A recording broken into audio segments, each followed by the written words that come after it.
Hello, my name is Nova Kazmi. I am a systems engineer at Analytical Graphics. Today on the line we also have Pat North. He's our head EOIR developer, and today he and I will be discussing the new capabilities of EOIR specifically for STK12.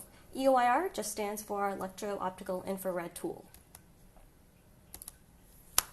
So before we dive into the latest, greatest capabilities, I do want to tell you guys a bit about EOIR and what you can do with it. So it's hard to model all the aspects of electro-optical infrared sensors. You have the observing platforms, the target of interests, and just essentially the complex environment itself. However, with STK and EOIR, we make it very easy to model this complexity and breadth in one concise tool.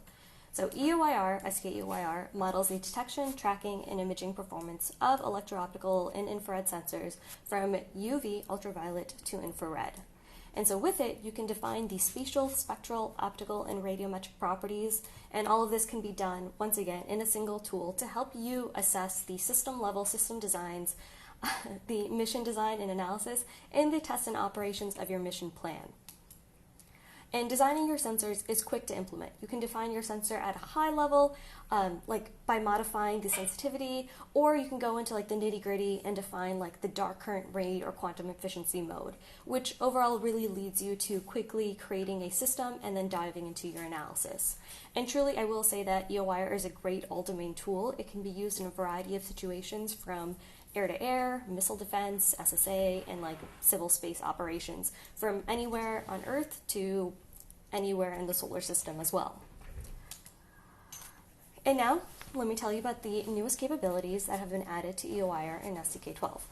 So what we have added is EOIR now has a thin layer cloud modeling that is accessible through both connect commands, so automation, and through the GUI itself.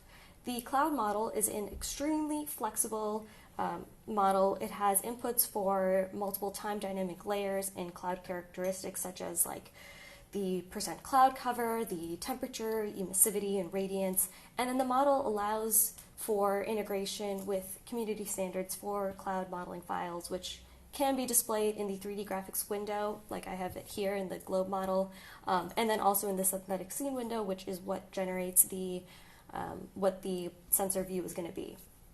So along with that, STK EOIR has gone through a major architectural overhaul for STK12. This change has moved from a UI plugin architecture to be part of the core SDK. This has improved performance and will enable future improvements to usability. Computational calculations as well are going to be better integrated with the STK object model, and you'll be able to use Connect APIs and also integrate with Analyzer for trait studies. And then just as like a bit of a history lesson, the origin of this request, truly just to also highlight just how responsive EOIR is, as what a great job Pat does to add tools and capabilities into the software. But the origin of this request came from a customer who wanted to detect and track objects traveling through the gaps in clouds. So what we've created is a tunable, simple cloud layer model, and then the cloud parameters that users can change include the radiometric, thermal, so temperature, and the emissivity. And the purpose is so that any customer who is doing this type of analysis or doing like a tracking algorithm can account for clouds in their studies. So with this in mind, there's a lot of settings you can change within the GUI interface itself, and then there's even more flexibility with connect commands.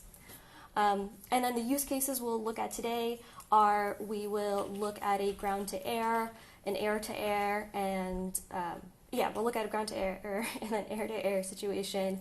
But truly, like, the great thing about EOIR is that you can use it for all domains. So the image you're looking at right now is a space-to-ground. And so then, yes, there's a lot of other use cases you can use this tool for. So ground observing, like if you have a system on the ground looking up at the sky, looking at aircraft, satellites, stars, or whatever, can be on aircraft and be looking at various different other assets that are traveling around, and just so on.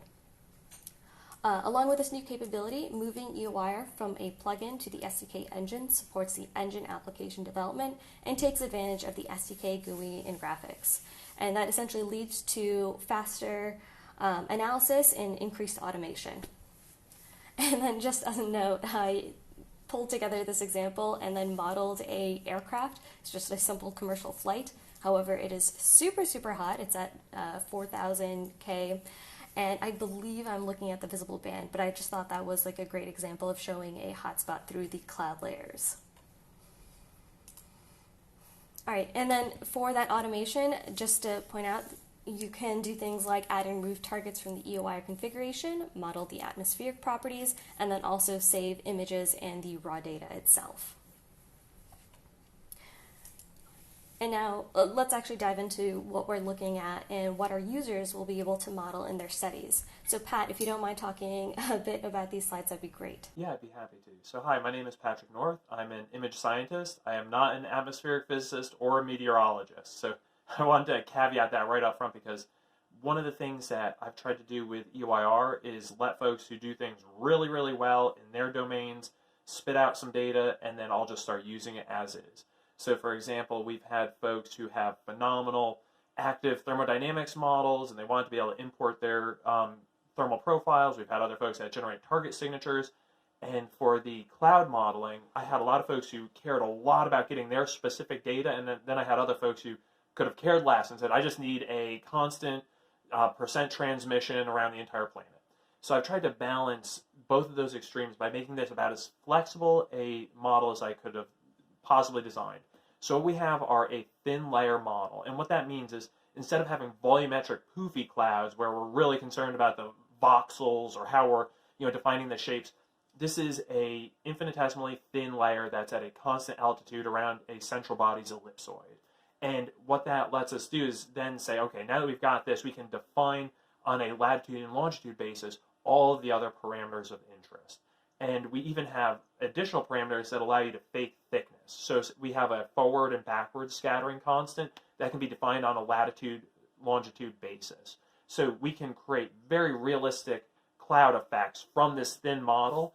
It is also time dynamic, and you can have multiple layers as well. So from this, we've seen a lot of ways that we can take this real simple model, and if you don't have any values, you can use a constant percent cloud cover, or you can say, I've got user-defined values for absolutely everything, from emissivity to time dynamic temperatures to percent cloud cover all around the entire globe. And this is our way to balance both of those. So as I mentioned, this is an infinitesimally thin layer, but you can define it on a spatial and temporal basis, as well as spectral too, and we'll get into that soon. So on the next slide, so I just wanted to go into some of the guts of how we're doing these calculations. So there's 3 primary atmospheric functions that we're interested in right now that the clouds impact.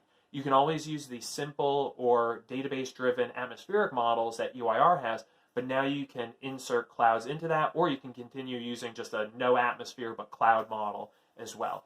The 3 primary functions are, we want to be able to calculate transmission, path reflected radiance or scattered radiance, and path thermally generated radiance.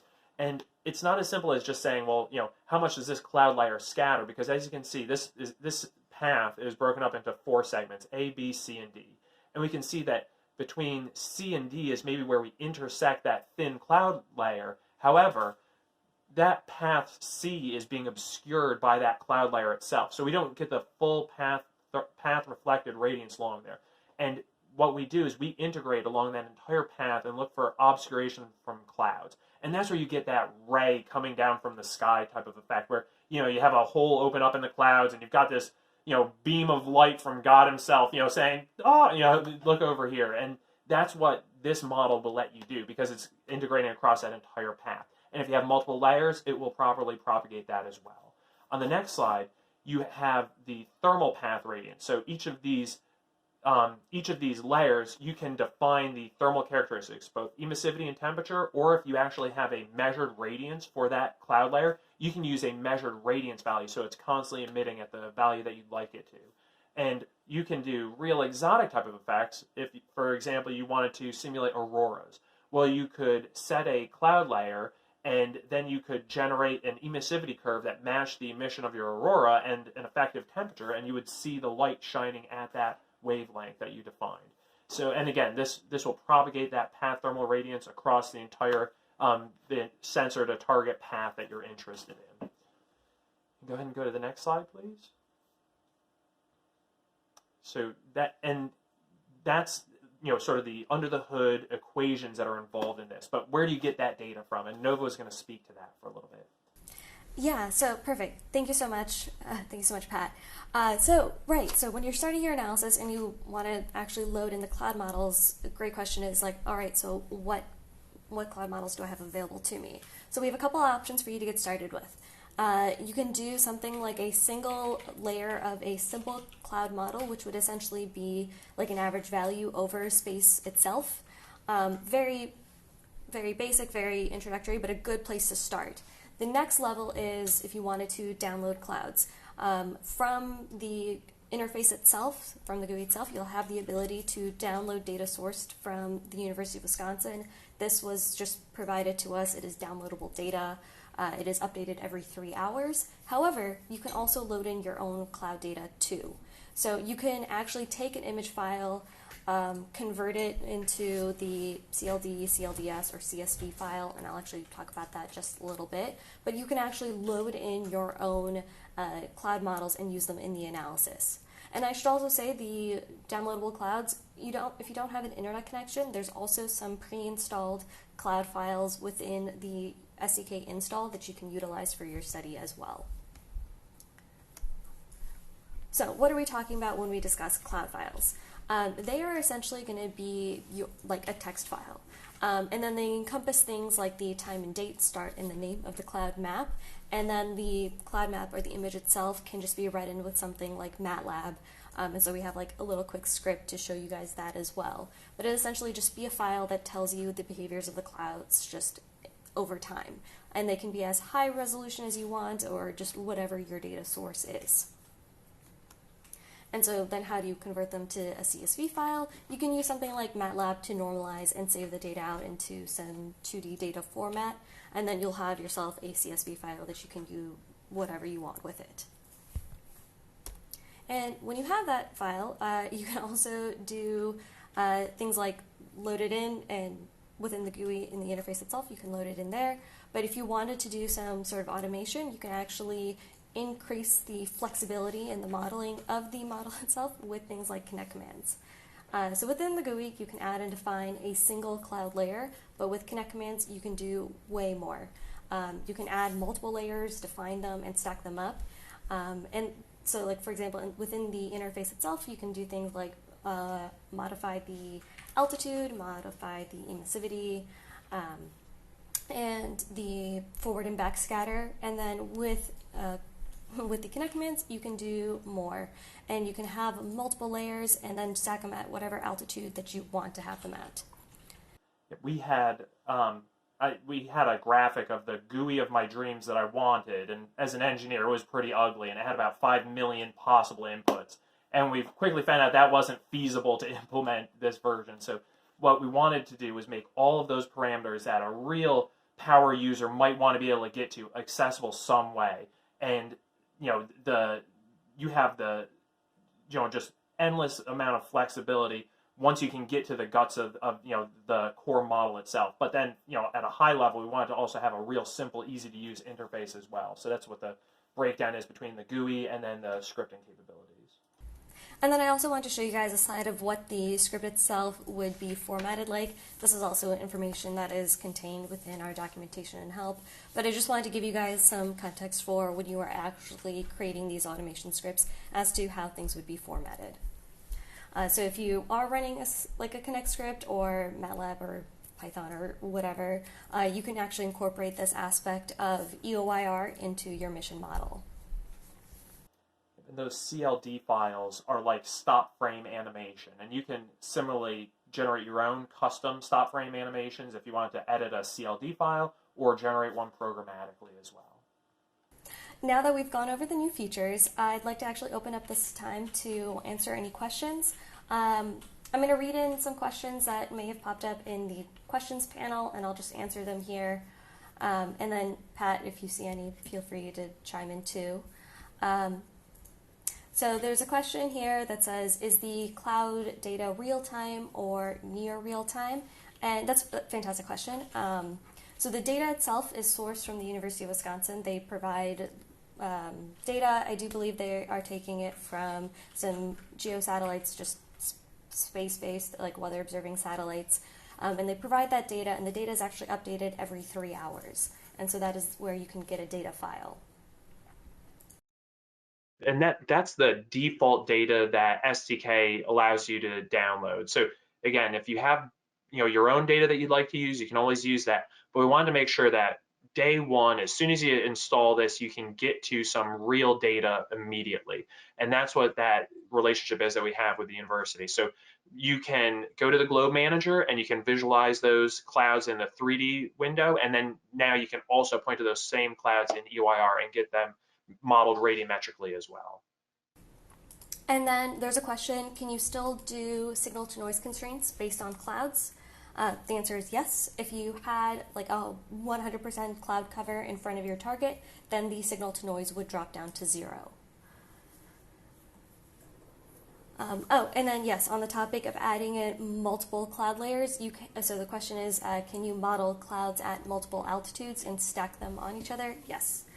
So within the GUI itself, you have the ability to define a single cloud layer. However, there's a lot more flexibility with the connect commands, and then you can stack as many layers at whatever altitudes with whatever properties, emissivity, thermal properties that you want them to have. I see two other questions too. Can you use ModTrain or fastcode? So the atmospheric models right now, you have a simple atmospheric model that the Space Dynamics Labs folks generated that uses a SMARTS 2 for the visible light and their own thermal model for the longer wavelengths. The database-driven one is actually generated with ModTran code. So we actually ran ModTran many millions of times so that you don't have to, so that we generate our own really big database of sample atmospheric paths, and it's actually documented on agi.com/EOIR. We have an atmospheric validation model or an atmospheric model description document there that goes into all the details on how we did that.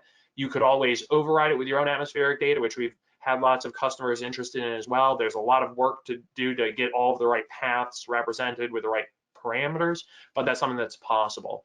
And I'll just really quickly mention, so all of the background that you're seeing, all that background scene modeling, we have global material maps and diurnal thermal models for the Earth, as well as the Moon, Mars, and a number of other planets.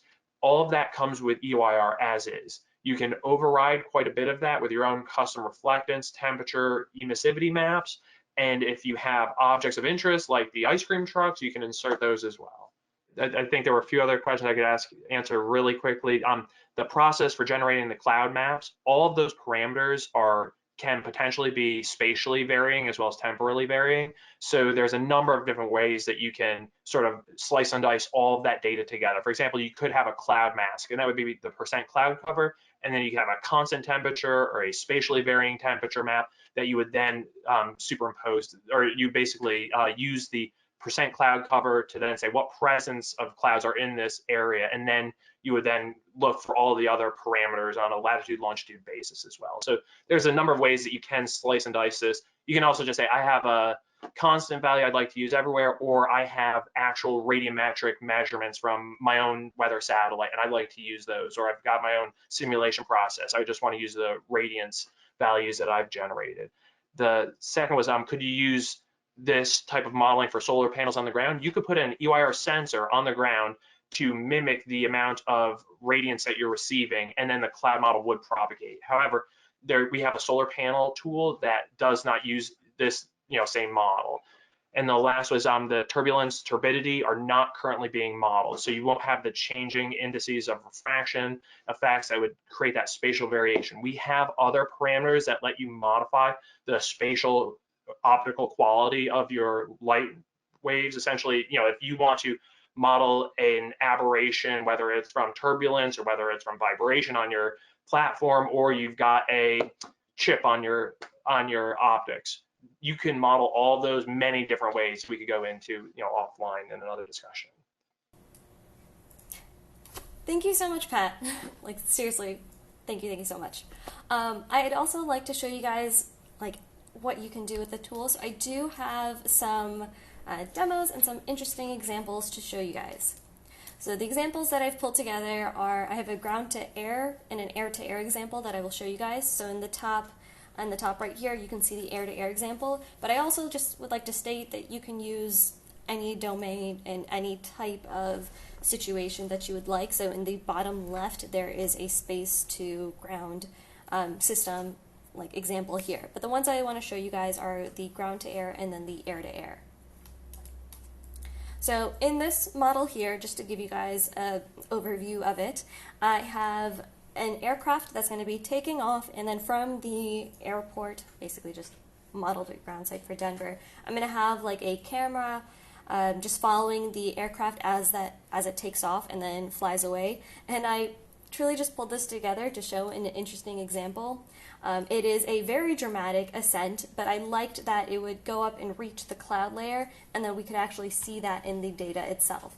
So here I just am gonna show you guys again that the aircraft will take off, and then the view on the right over here is what the sensor is essentially tracking. It's going to be the target, which is the aircraft. Right, so this is going to be looking at just the visible waveband, and this is once again comparing, it's the ground to air, looking at the visible, but it's the exact same flight with and without clouds. And I just like to show that you can see the difference in the cloud layers as the aircraft ascends and then goes through the cloud layers, how the visibility essentially will drop off.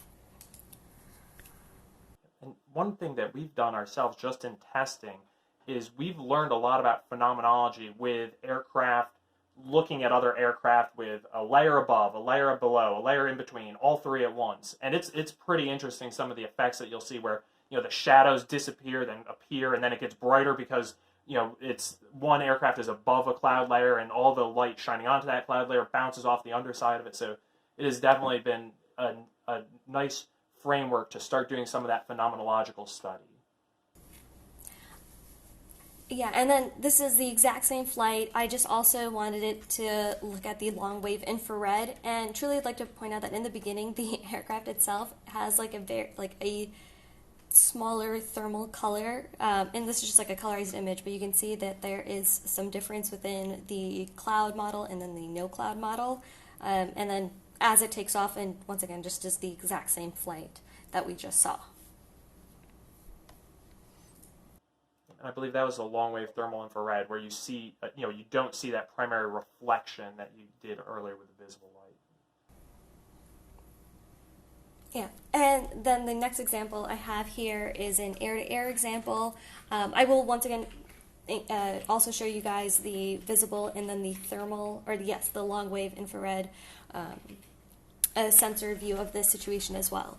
Now, in this flight, I have an aircraft that's flying south and then aircraft that's flying west, and then the one that is southbound will have essentially like a camera on it, looks at the westbound flight, and once again, I just did this for fun. It's just going to be a wild example where in order for the westbound flight to avoid the southbound flight, it will essentially take to the skies, it will go very, very high and then come back down to avoid the southbound flight. But what's very interesting is you have two different moving objects. You have you have both aircrafts moving in two completely different directions. One is watching the other, and then we have the added complexity of the clouds themselves added into the analysis. So let's actually look at the flight.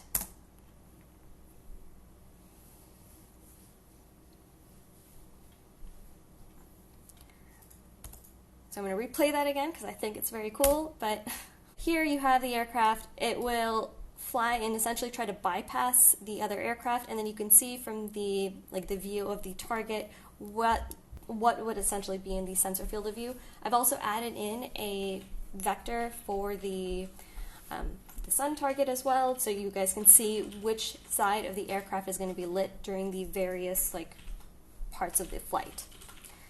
Now that we know that information, let's see what it looks like in the visible spectrum. So exact same scene, but this is actually going to be the view in the camera. And so we can see the difference between the no cloud and the cloud model, and then also the reflectance of the light on the bottom of the aircraft that you don't see when there's no clouds in the analysis itself.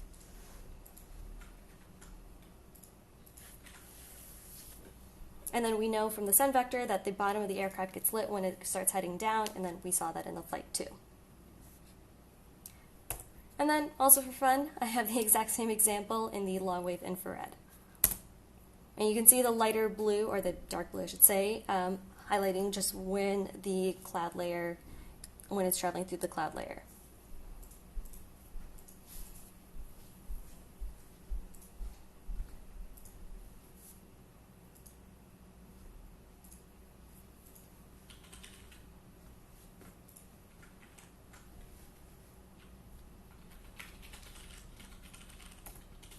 And then also for fun, because I think showing data is fantastic, for the visible sensor, I actually just pulled out a generated report of the signal to noise during the flight, and specifically just during the portion of the flight where the aircraft is, of course, like being viewed by the southbound flight. And what I like to show in this is that you do see the variation in the signal to noise as it's just going through the different portions of its flight. We also know that it gets lit by the sun as it goes down, but this is also measurable data that you can generate from your scenario. All right, so that has been our overview of the what's new in STK12, specifically for EOIR. Thank you guys all for joining us. I hope you guys learned a lot about EOIR and the new capabilities that have come into STK12.